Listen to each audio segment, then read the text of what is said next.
Südlich von Berlin und weit im Osten Deutschlands, kurz vor der Grenze zu Polen, liegt eine der ungewöhnlichsten Kulturlandschaften Mitteleuropas.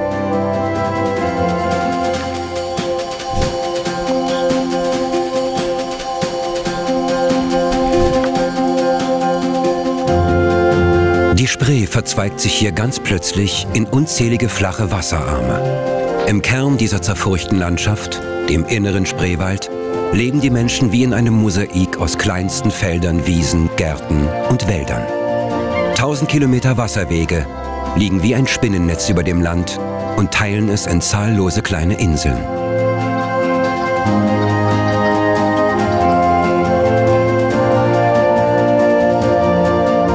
Es ist eine Landschaft zwischen Überschwemmung und Trockenheit.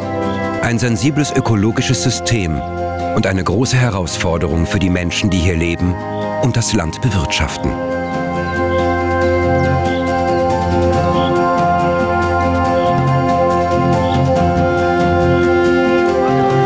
Die Straßen des Spreewalds sind die Fließe, die Wasserwege, die seit der letzten Eiszeit dieses Land formten. Bis heute ist das wichtigste Fortbewegungsmittel der Kahn, auf dem die Menschen durch das fischreiche flache Wasser staken. Im alten Dorf Lede lebt Sebastian Kilker auf einem Hof an den Fließen.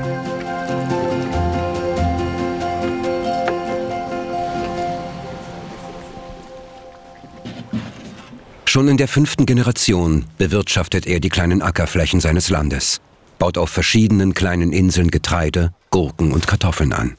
Vor allem für sich und seine Familie. Einen Teil des Gemüses verkauft er an Spreewälder Gastwirtschaften. Ein paar Schafe und eine kleine Rinderherde hält er auch.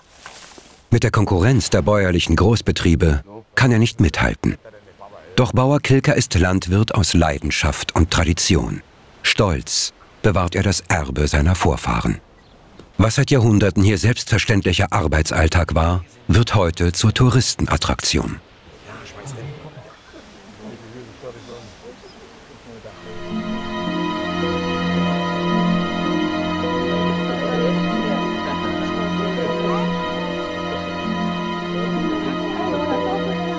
Seine Verbundenheit zu dieser besonderen Kulturlandschaft des Spreewaldes ist es, die ihn an der mühevollen Arbeit festhalten lässt. Wir können zu wenig anbauen, der Arbeitsaufwand ist zu intensiv. Mit Großtechnik ist hier absolut nichts möglich. Die Flächen haben im Schnitt 300 bis 500 Quadratmeter, die Ackerstücken. Und da lohnt sich maschineller Einsatz kaum. Kilkers wenige kleine Ackerflächen und Weiden sind im Spreewald weit verstreut. Nur ein Feld liegt ganz in der Nähe der Insel, auf der er wohnt. Mit einem langen Holzstab, dem Rudel, manövriert er seinen Kahn durch die Fließe.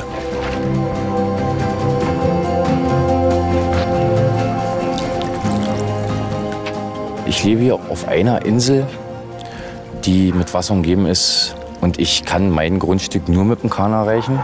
Die ganze landwirtschaftliche Feldbewirtschaftung wird alles über den Kahn bewerkstelligt. Ich muss alles mit dem Kahn hertransportieren. Selbst zum Einkaufen, alles mit dem Kahn. Anders geht's nicht. Gebaut in der typischen Holzbauweise des Spreewalds ist das 100 Jahre alte Blockhaus das Zentrum des Hofes und der Insel. Dadurch, dass wir im Spreewald eine kleinflächige Landbewirtschaftung haben, ist es unrentabel. Man kann zu wenig anbauen, dass man Massen verkaufen kann. Dadurch, dass man viel Handarbeit hat, wird der Stundenlohn sehr heruntergedrückt. Und wenn man seine Produkte zu dem Preis verkaufen möchte, die sie eigentlich wert wären, wenn man seine Arbeit mitberechnet, würde es keiner mehr bezahlen oder könnte es keiner bezahlen. Ein bisschen Spaß an der Freude muss man dafür haben.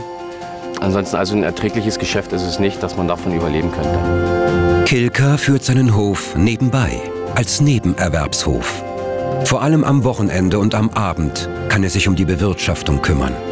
Auch wenn die Landwirtschaft viel zusätzliche Arbeit und Zeitaufwand bedeuten, Kilker weiß, dass genau diese Arbeit erst das Gesicht dieses Landstrichs prägt und er hier mehr tut, als nur zu produzieren. Sogar zu den Sommerweiden seiner Rinder führt eine lange Strecke mit dem Kahn.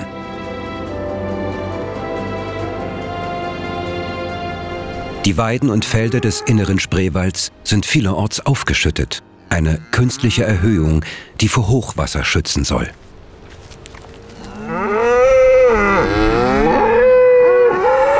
Erst dadurch wurde eine kontinuierliche Bewirtschaftung möglich. Mindestens zweimal im Jahr wurde die Region früher vom Hochwasser heimgesucht. Als die ersten Siedler in den Spreewald kamen, gab es weder Wiesen noch Felder. Die Landschaft war verbuscht, vollständig mit Erlenwald überwuchert und von riesigen Mooren durchzogen. Ein nahezu undurchdringliches und unheimliches Gelände, für die Landwirtschaft ungeeignet.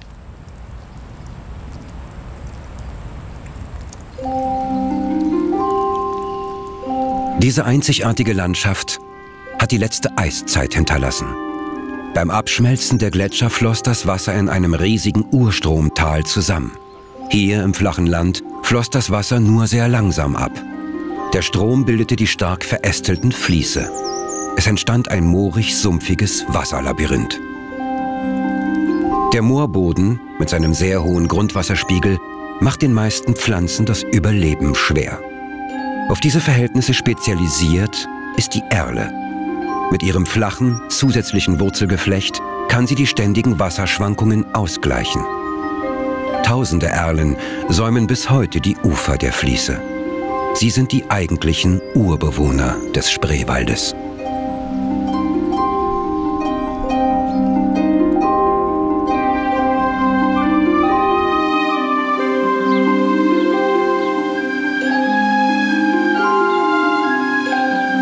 Dort, wo es keinen Abfluss des Wassers mehr gibt, entstehen Kesselmoore. Hier sind sogar die zähen Erlen dem Tod geweiht. Doch es ist ein Paradies für Amphibien.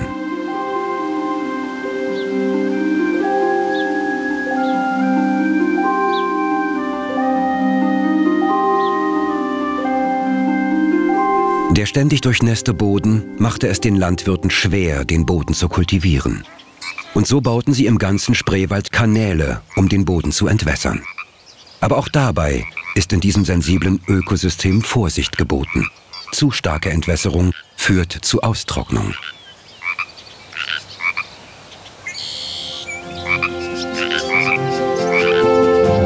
Für die Bauern in der Region ist das Gleichgewicht zwischen Trockenheit und Feuchtigkeit die Voraussetzung, um überhaupt wirtschaften zu können.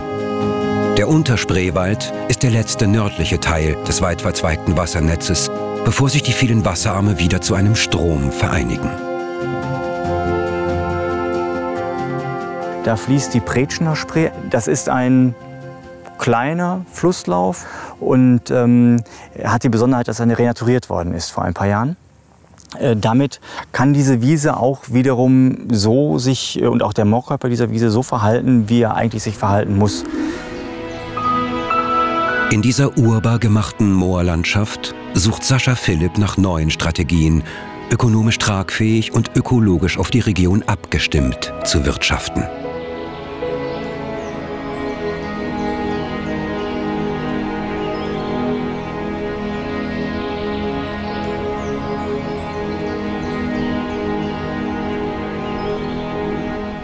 Das heißt also, wir haben hier eine beständige Durchfeuchtung der Wiese. Der Moorkörper kann sich aufbauen, er wird nicht mehr abgebaut. Von daher ist dem Naturschutz definitiv Genüge getan. Und das ist das Schönste, für uns als Landwirte, dass sie halt eben nicht versumpft, die Wiese, und wir die dadurch kontinuierlich bewirtschaften können und insgesamt sogar einen höheren Ertrag bekommen können, als es vorher der Fall war. Der Moorkörper lebt hier wieder, nimmt Wasser auf und gibt es auch wieder ab. Sascha Philipp will das Land, was er bewirtschaftet, ganz genau kennen, um sich einzustellen. Das sind vielfach Gräser, die einen nicht so hohen Futterwert haben. Das heißt also, es gibt wohlschmeckende Gräser und es gibt Gräser, die eben nicht so wohlschmeckend sind. Und auf diesen Standorten wachsen halt vielfach Gräser, die eben nicht so wohlschmeckend sind. Das heißt, es sind halt richtige Sauergräser. Gräser, an denen können Sie sich so die Finger schneiden, so scharfkantig sind sie. Die fressen diese Tiere eigentlich überhaupt nicht. Damit haben wir natürlich ein Problem. Und wir sind selbst aktuell dabei, diese Rasse jetzt umzuzüchten. Seine 600 schwarzbunten Rinder sind eine nur auf Milchleistung gezüchtete Rasse. Philipp will weg von dieser reinen Hochleistungsrasse.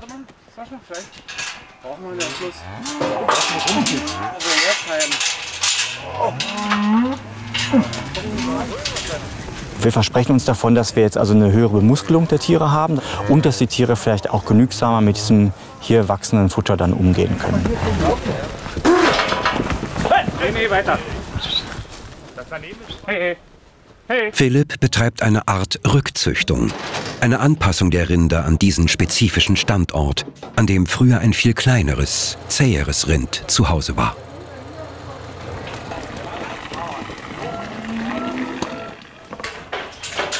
Bei einer Trächtigkeitsuntersuchung der Fersen lässt Sascha Philipp vom Landtierarzt den Erfolg seiner Züchtungsversuche prüfen. Wir tragen das auf jeden Fall. Trächtige Tiere werden von der Herde isoliert. Nicht trächtige bleiben bei dem Bullen auf der Wiese.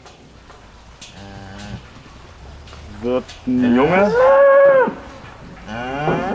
oder ein Mädchen, wenn man sich noch anders überlegt. Vor 20 Jahren hat Sascha Philipp das alte Landgut Pretschen übernommen und Schritt für Schritt wieder aufgebaut. Als er hierher kam, war er von der Schönheit der Landschaft fasziniert und nahm die schweren Bedingungen des Landbaus als Herausforderung. Landwirtschaft hat er studiert und sich auf Ökolandbau spezialisiert. Daraus entwickelte er eine eigene Strategie. Er analysiert das Klima und den Boden ganz genau und passt seine Idee einer ökologischen Landwirtschaft dem Land an. Er versucht Feldfrüchte und Gemüsearten zu kultivieren, die längst vergessen sind oder nur selten im Spreewald angebaut werden. Er testet das Land. Und sein Herangehen hat Erfolg. Inzwischen hat er das Gut zu einem mittelständischen Unternehmen weiterentwickelt. Mit seiner Familie und seinen Eltern lebt Sascha Philipp im alten Gutshaus, den neuen Traum einer erfolgreichen und nachhaltigen Landwirtschaft.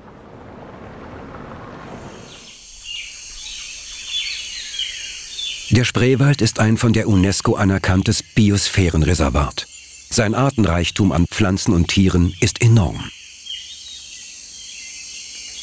Wälder, Moore, Wasserwege, Trockenwiesen. Auf kleinsten Flächen gibt es die unterschiedlichsten Lebensräume, eine Vielzahl an Biotopen.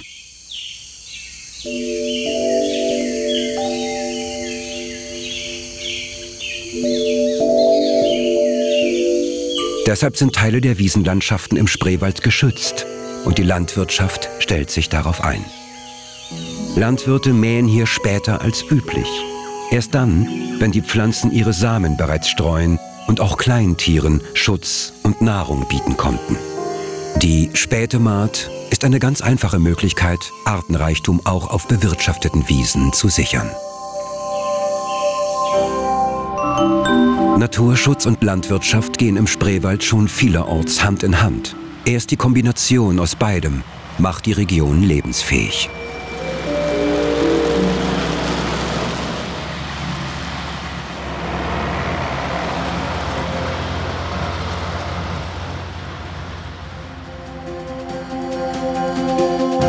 Im Süden des Spreewalds liegt ein ganz besonderes Spreewalddorf.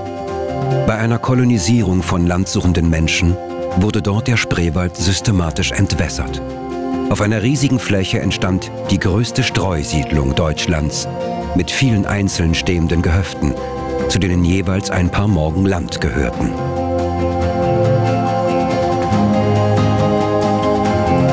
Nicht viel Land, aber damals genug zum Überleben.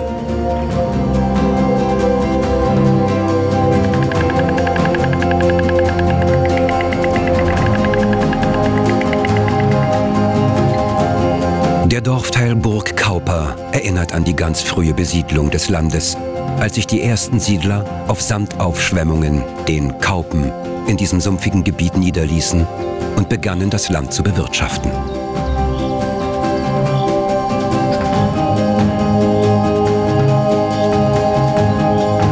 Oft geometrisch angeordnete Felder und Streuobstwiesen sind typisch für diesen Landstrich.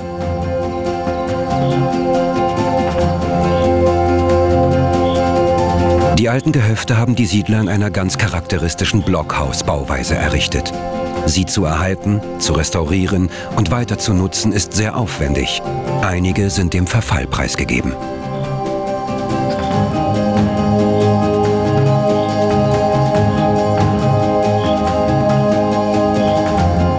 Doch inzwischen hat die Region den Wert dieser typischen Spreewaldarchitektur erkannt und fördert die Erhaltung dieser Kulturgüter, auch als touristische Attraktionen. Holzbohlen aus Erle und Birke sind horizontal übereinander gebaut und an den Hausecken überlappend verbunden. Die einfachen, oft redgedeckten Blockhäuser mit ihren kleinflächigen Feldstrukturen geben dem Spreewald erst sein Gesicht.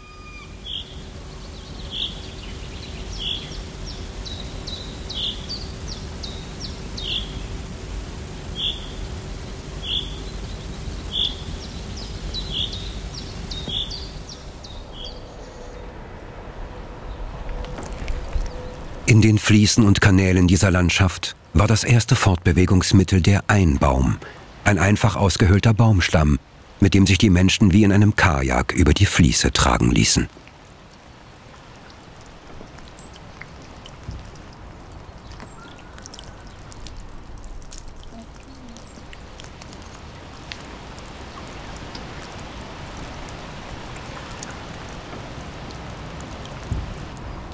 Die Blockhäuser stehen auf Punktfundamenten.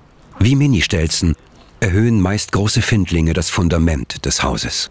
Alles zum Schutz vor Hochwasser. Die Klinkerrolle so ein bisschen krumm und schief. Das passiert, wenn die Gebäude nicht richtig gegründet sind, dann sagt das ganze Teil ab sich. Der Landgasthof zum Beispiel, der steht auf so einem Schlappgehügel.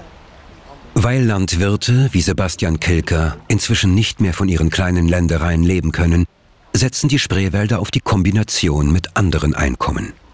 Der Tourismus soll zur Erhaltung ihrer Landschaft helfen. Einige der alten Holzhäuser sind inzwischen einträgliche Ferienhäuser. Viele Bauern im Spreewald bestreiten ihr Leben aus einer Kombination von Tourismus und Landwirtschaft. Sie haben einen Bauernhof und gleichzeitig vermieten sie Zimmer an Urlauber, arbeiten in den Gaststätten oder sind Kahnführer.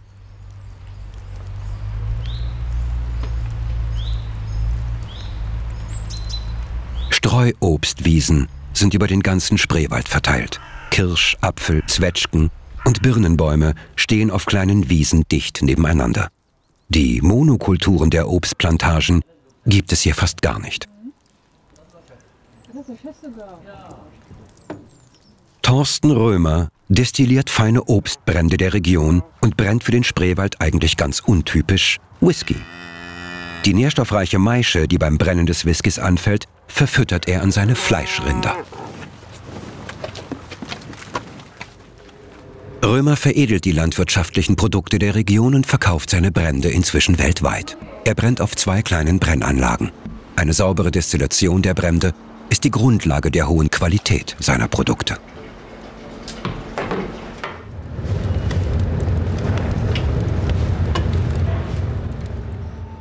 Unsere Obstbrände kommen ausschließlich hier aus dem Spreewald. Es gibt Mostereien, die natürlich auch viel Obst aus der Region verarbeiten, zusammenzuarbeiten, aber auch Streuobstwiesen, aber auch Straßenobst, also Straßenbaumobst, was wir selber pflücken, und natürlich das große Gebiet des Wildobstes.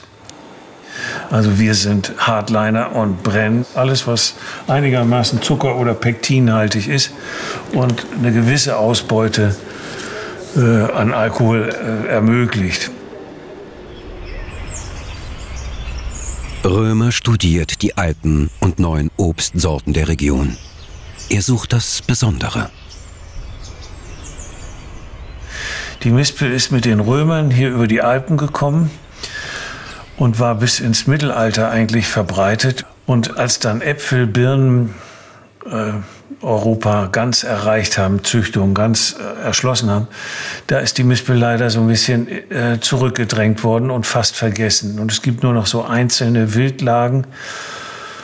Und um dem ein wenig entgegenzuwirken, haben wir beschlossen, Mispelbäume zu pflanzen. Das Geheimnis der exzellenten Brände liegt für Römer in der Auswahl der Früchte, aber auch im Fasslager. Hier entwickeln sich die besonders feinen Aromen.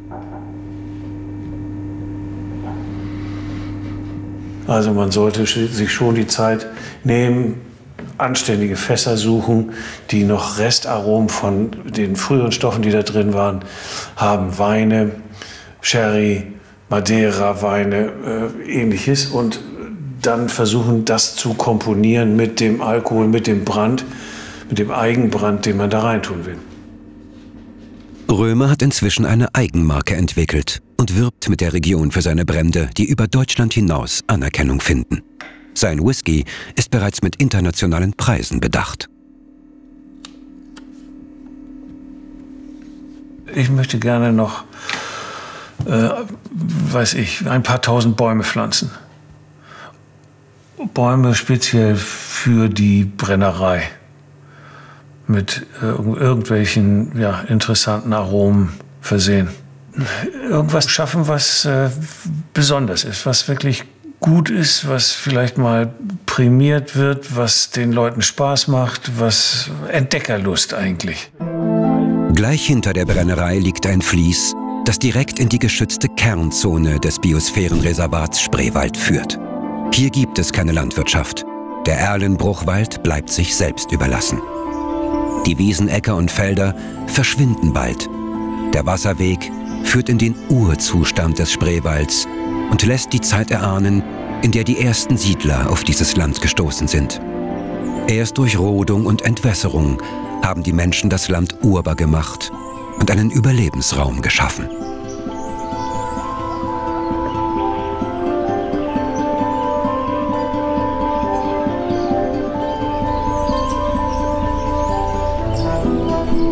Nur mit Kähnen, Kanus oder Kajaks durchqueren Menschen diese streng geschützte Naturschutzzone. Eine Form des sanften Tourismus.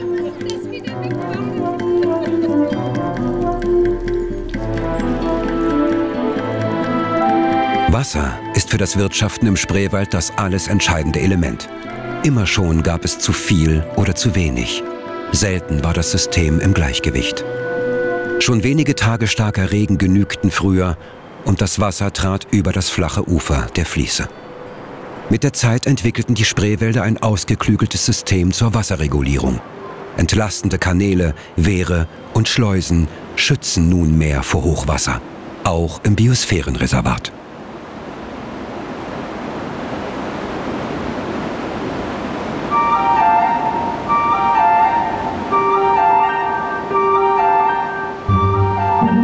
Bachstelzen haben ihr Nest mitten in einer Schleusenanlage gebaut.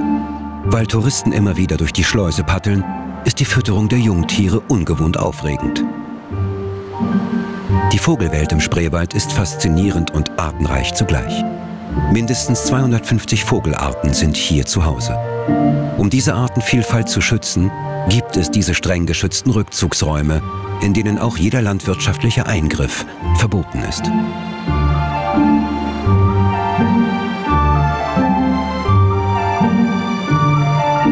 Manchmal veranlasst diese Störung die Bachstelzen, den mitgebrachten Proviant selbst zu fressen, um ja nicht den Touristen zu nahe zu kommen oder das Nest zu verraten.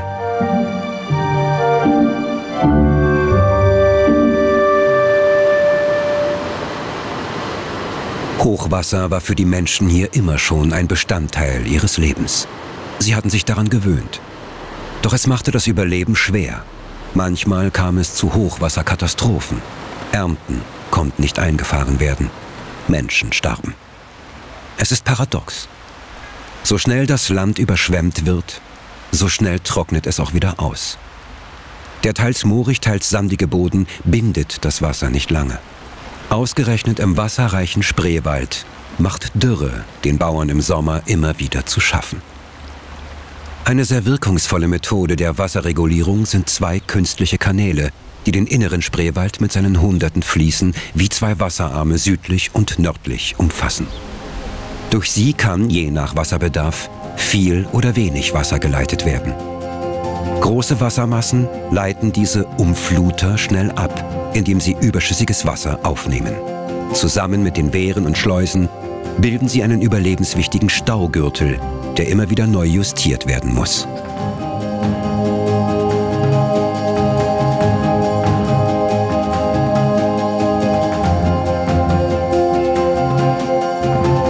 Der Boden- und Wasserverband im Spreewald kümmert sich um dieses Stausystem. Diese Arbeit ist die eigentliche Lebensgrundlage für Sebastian Kilker.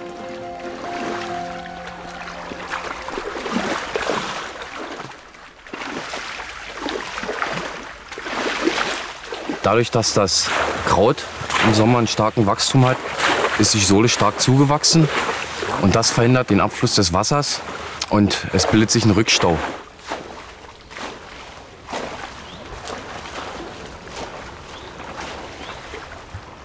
Mir bedeutet diese Arbeit, dass ich erstmal ein Einkommen habe. Zum anderen bin ich darauf angewiesen, dass die Fließe geräumt, bearbeitet, bewirtschaftet werden, weil ich ja persönlich dran hänge mit meinem Grundstück, mit meiner Landwirtschaft. Ich arbeite in meiner Heimat, in der Natur und zum anderen macht mir diese Arbeit unheimlich viel Spaß. Kilker hält das Wasser im Spreewald am Fließen. Er trägt mit seiner Arbeit genauso zur Erhaltung dieser Landschaft bei wie mit seiner Landwirtschaft. Im Spätsommer fahren sie unermüdlich über die Felder, die Gurkenflieger. Für seinen Gemüseanbau war der Spreewald schon früh bekannt. Doch kein Gemüse hat eine so hohe Bekanntheit erreicht wie die Spreewaldgurke. Vor Jahrhunderten brachten sie vermutlich holländische Siedler mit und pflanzten sie auf ihren kleinen Ackerflächen inmitten der Fließe. Heute ist die Nachfrage so groß, dass die Gurkenbauern sie auf großen Ackerflächen in den Randlagen des Spreewalds anbauen. Eingelegt in einer Gewürzmischung aus Senfkörnern, Kräutern und Essig sind die Gurken das Markenzeichen der Spreewälder Landwirtschaft.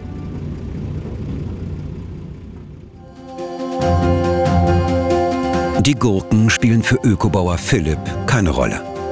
Sie ökologisch anzubauen ist schwierig, sie sind zu krankheitsanfällig. Stattdessen sucht er auf seinem immer weiter wachsenden Hof nach Alternativen für seinen Weg des ökologischen Wirtschaftens.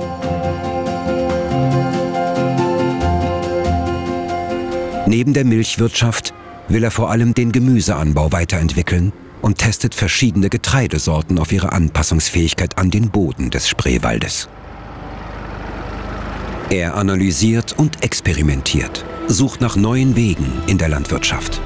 Seine Chance sieht er vor allem in den Nischenprodukten des ökologischen Landbaus. Produkte, für die es weniger Konkurrenz auf dem Markt gibt und die von den Kunden immer mehr nachgefragt werden.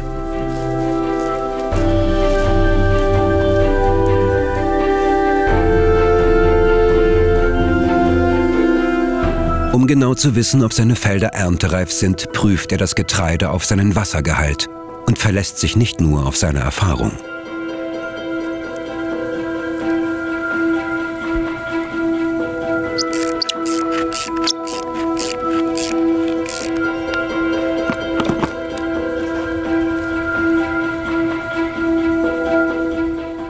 Normalerweise ist der Spreewald vom Kontinentalklima beeinflusst.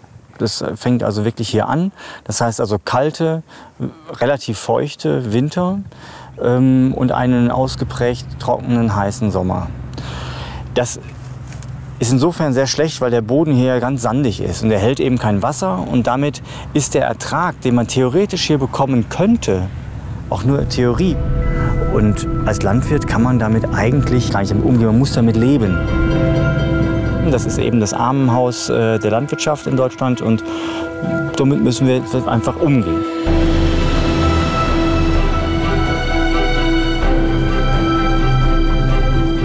So, da wäre zum Beispiel der Ölein, würde ins Spiel kommen oder solche Kulturen, die auch ganz typisch sind für diese Gegend.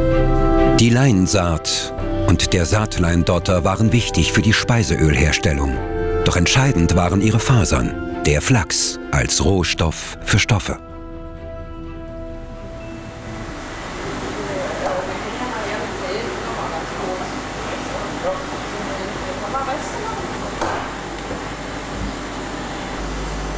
Sascha Philipps Ökogetreide geht zu einem kleinen Teil direkt an die Pretschener Landbäckerei.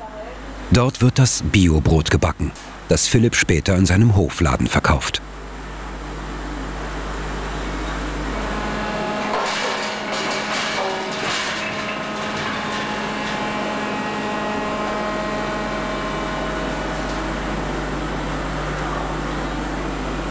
Es ist Philips Vertriebsmodell der direkten und kurzen Wege, das den regionalen Wert eines Produktes stärkt und immer mehr nachgefragt wird.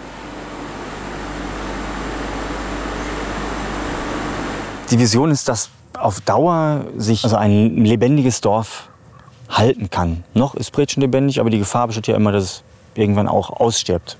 Das heißt also, wir müssen hier Arbeitsplätze haben, die auch für junge Leute interessant sind. Der Hofladen ist bei Dorfbewohnern und Touristen beliebt. Sie vertrauen den Produkten. Also muss zumindest der Kopf des Betriebes muss so denken. Er muss bäuerlich denken, unternehmerisch handeln und muss dann trotzdem noch die Freiheit eines modernen Menschen irgendwie dann haben. Doch der Hofladen ist klein, gemessen an Philips bislang größtem Erfolg. Im Herbst ist er der größte Öko-Chicorée-Bauer Deutschlands.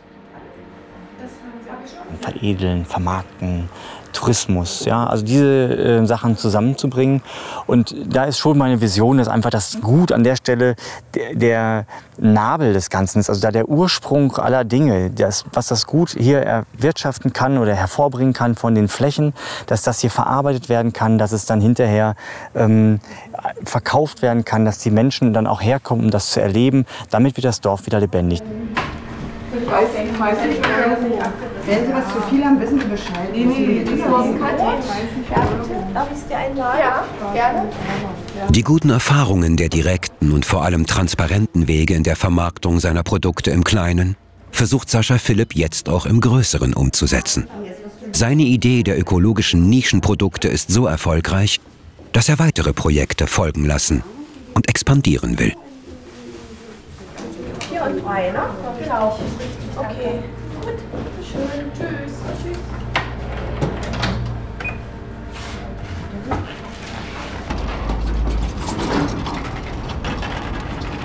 Seit Baumwolle den Flachs fast völlig verdrängt hat, lohnt der Anbau der winzigen Leinsamen kaum noch.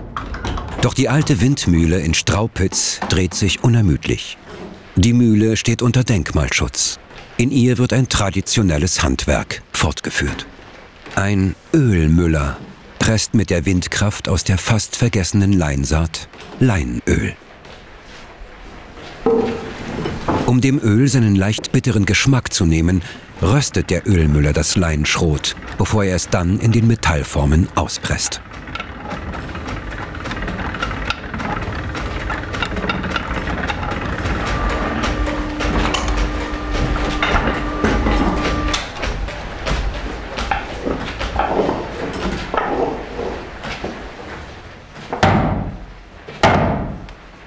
Ein nussig schmeckendes, sehr gesundes Öl entsteht.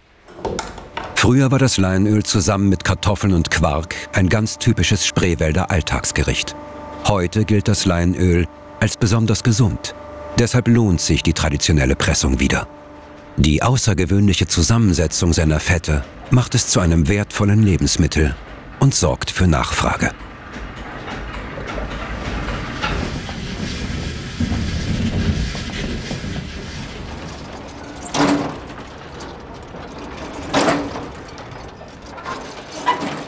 Der Weißstorch ist der typische Vogel für den Spreewald. Mit nassen Füßen hat er kein Problem. Frösche, Mäuse und Insekten. Im sumpfigen Gelände findet er Nahrung im Überfluss. Die Storche scheuen die Menschen nicht. Vor Urzeiten, als die Menschen immer mehr Wälder rodeten, haben sich die Storche vom Baumbrüter zum Dorfbewohner entwickelt. Das macht sie zu Kulturfolgern, Tieren, denen die Anwesenheit von Menschen mehr nutzt als schadet.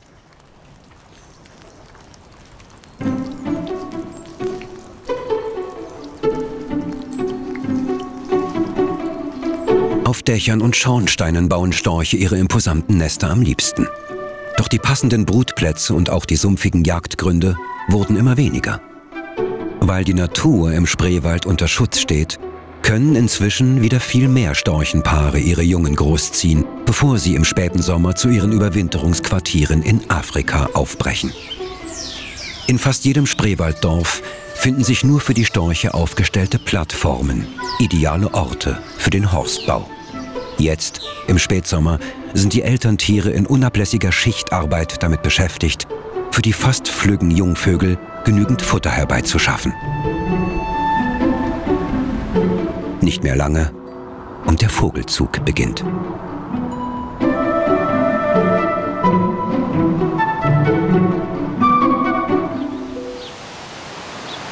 Neben den Störchen finden viele Singvögel, aber auch Greifvögel wie der Fischadler im Spreewald einen Rückzugsort.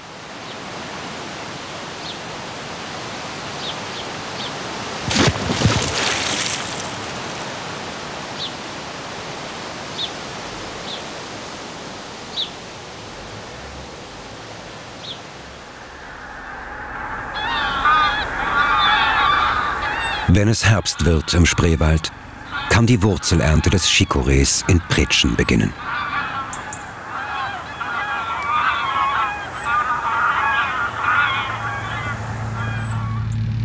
Es gibt im Winter wenig Früchte, die man frisch hier aus der Gegend beziehen kann. Die Böden hier sind ja nicht besonders fruchtbar und haben halt erstmal eine Frucht gesucht, die genügsam war. So, unter anderem ist halt der Chicorée eine relativ genügsame Frucht.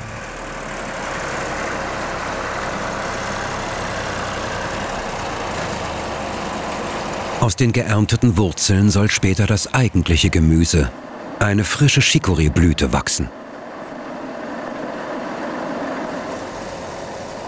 Dazu muss Sascha Philipp für die Wurzeln einen künstlichen Winter schaffen. Zuvor werden die Wurzeln sortiert, angeschnitten und in hunderten Wannen aufrecht nebeneinander gestellt.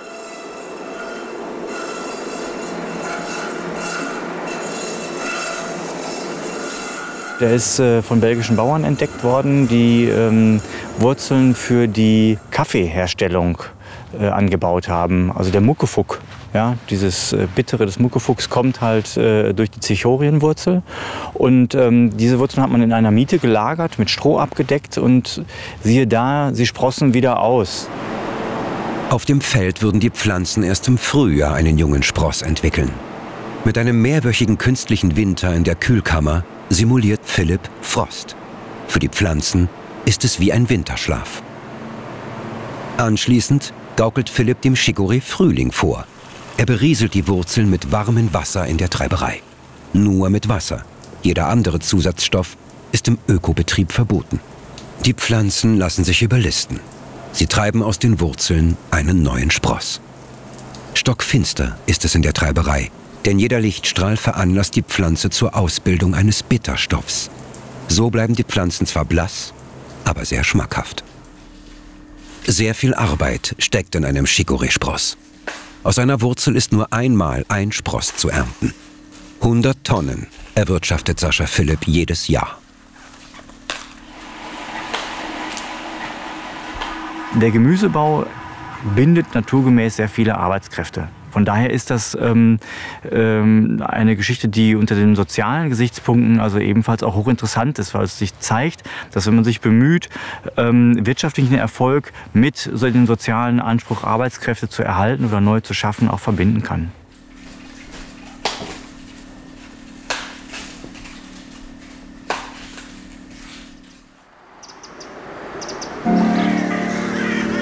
Die größten Singvögel der Welt, die Kolkraben, umzingeln jeden Morgen einen kleinen landwirtschaftlichen Betrieb im Unterspreewald. Ihr Singen klingt zwar nur wie ein heiseres Krächzen, doch ihre Intelligenz ist außergewöhnlich. Sie sind gut organisiert, schicken Späher aus, um zu prüfen, ob keine Gefahr droht und kein Mensch in der Nähe ist, bevor sie einen Anflug wagen. In dieser Freiland-Schweinehaltung hat jede Muttersau ihre Hütte mit einem umzäunten Auslauf, in der sie ihre Jungen zur Welt bringt. Die Ferkel können unter den Absperrungen ihrer Hütten hindurchschlüpfen und in kleinen ungestümen Rotten die Gegend erkunden. Es ist eine sehr naturnahe Haltung, die dem Tierschutz gerecht wird und nebenbei auch noch sehr hochwertiges Fleisch garantiert, weil die Tiere langsamer wachsen und weniger Wasser in ihren Muskeln einlagern. Doch die morgendliche Fütterung ist für die Geschäftsführerin des Hofes jedes Mal ein Graus. Die Kolkraben picken das teure Ökofutter in Massen weg und es werden im Laufe der Zeit immer mehr Raben, die von der Freiluftfütterung profitieren.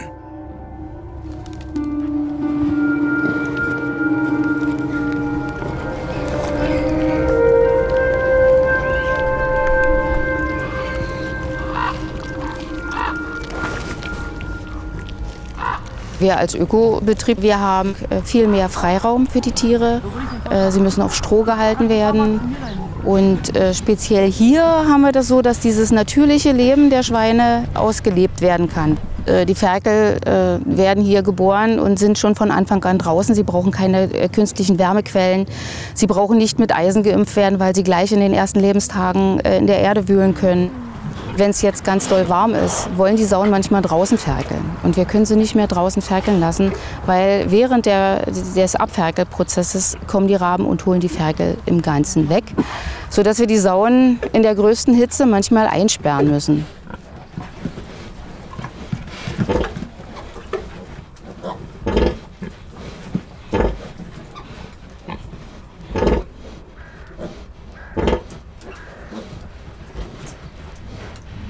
Für Silvia Zeitler ist das Nebeneinander von Naturschutz und ökologischem Landbau hier ein Dilemma. Wir sind ja von Hause aus Naturschützer. Als Landwirt ist man mit der Natur verbunden. Aber diese Raben haben sich seit ungefähr 6 Jahren hier derart vermehrt, dass wir ein bisschen ratlos sind. Niemand kann uns helfen. Wir sehen das ein, dass die Raben geschützt sind.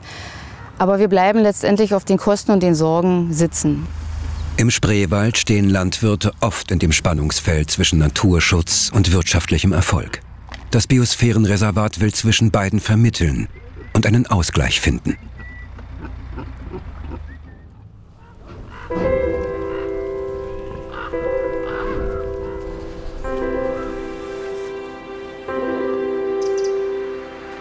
Der Herbst in den Fliesen des inneren Spreewaldes.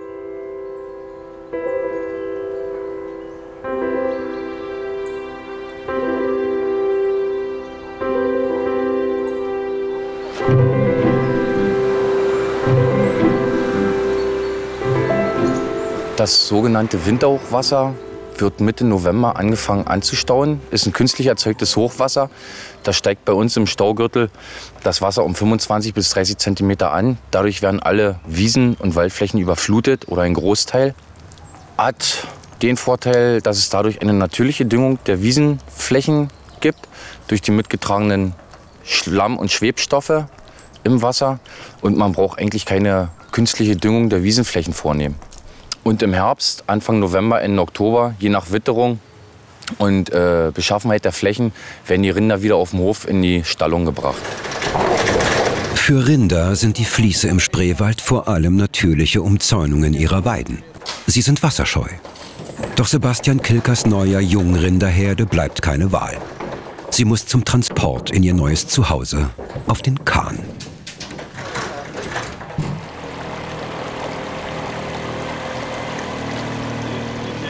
Früher haben meistens 3 Generationen auf einem Hof gewirtschaftet. Da waren viele Hände gewesen. Heute ist man fast allein, nur mit Hilfe von Freunden oder anderen Landwirten, dass man sich zusammenschließt und sich gegenseitig unterstützt. Ansonsten ganz alleine würde man es gar nicht schaffen.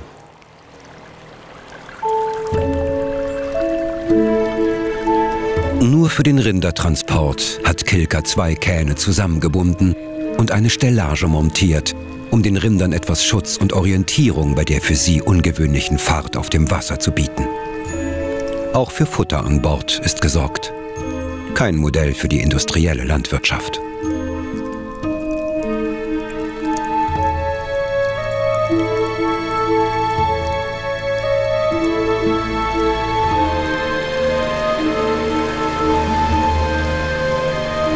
Kaum mehr als 1,50 Meter tief sind die Fließe des Spreewaldes. Sebastian Kilker könnte problemlos durch sie hindurch warten. Doch das Wasser im dichten Netz der vielen 100 Fließe trat immer wieder über die Ufer und bedrohte das Leben der Menschen. Inzwischen ist das Leben hier viel sicherer. Doch leichter wird es nicht. Dem Bauer auf der Spreewaldinsel bleibt nur die Hacke und der Spaten. Oder er gibt auf. Früher war Kilkers traditioneller Bauernhof in den Spreewaldfließen nichts Besonderes. Heute wird er immer mehr zur Ausnahmeerscheinung, zum romantischen Anziehungspunkt für den Tourismus.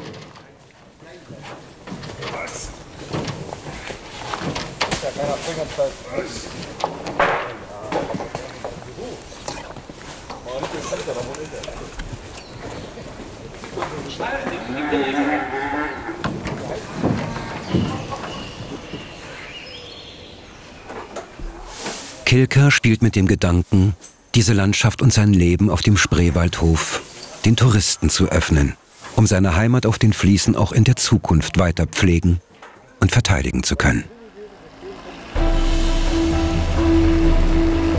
Erst Bauern wie Sebastian Kilker formen mit ihrer Arbeit den besonderen Charakter dieser Landschaft.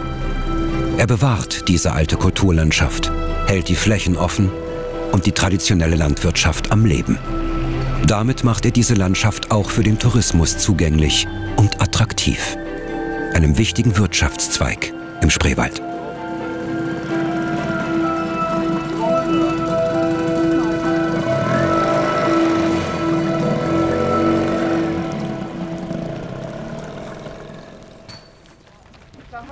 Von den klassischen Arbeiten eines Bauern entfernt sich Sascha Philipp auf seinem Landgut in Pretschen immer mehr. Er kann gar nicht anders. Inzwischen arbeiten 29 fest angestellte Menschen für das Gut. Philipp muss die Aufgaben eines Managers übernehmen. Er strukturiert, organisiert und vermarktet sein landwirtschaftliches Unternehmen. Man hier wunderbar halt mit Gruppen stehen kann und sich unterhalten kann über... Kommunikation ist jetzt seine Hauptaufgabe. Ja, passt einfach. So, genug das Vorbild. Den beiden Standbeinen seines Gutes, der Milchwirtschaft und dem Chicorée-Anbau, fügt er ein neues hinzu. Ein Gewächshaus mit einer Grundfläche von 2 Hektar, riesengroß für einen Ökobetrieb. Doch die Nachfrage nach frischem, ökologisch angebautem Gemüse ist gerade im Winter enorm. Die schon beim Chicorée angewandten Vertriebswege nutzt er auch für dieses neue, ambitionierte Projekt.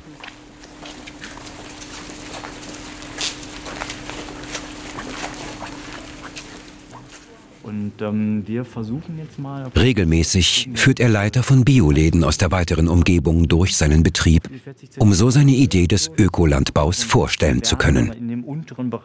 Aber auch um seinen Betrieb möglichst transparent zu machen.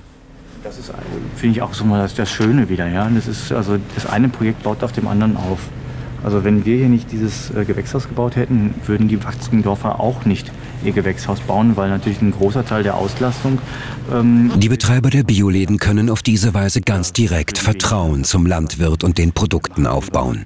Sie werden zum Mittler zwischen Sascha Philipp und dem Verbraucher.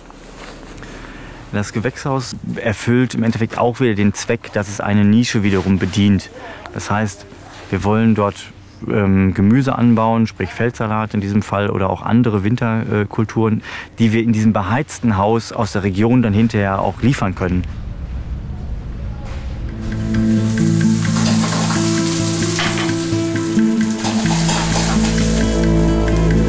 Auch den Beweis, dass Chicorée sehr vielseitig ist und schmeckt, führt Sascha Philipp in Pretschen. In enger Abstimmung mit dem Landgasthof des Dorfes lässt er zum Abschluss seiner Führung die Produkte seines Hofes zubereiten. Information wird zum Genuss.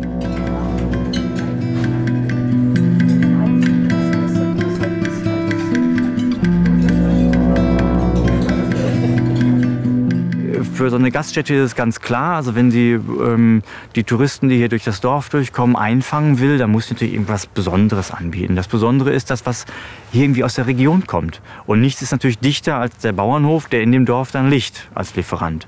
Das heißt also, die bekommen Milch von uns und machen daraus Eis. Sie kaufen bei uns Fleisch ein und machen dann da Wiener Schnitzel draus. Und Chicorée dann halt jetzt im Winter und so weiter. Also es ist thematisch auch teilweise bezogen und entsprechend auf der Speisekarte ausgelobt.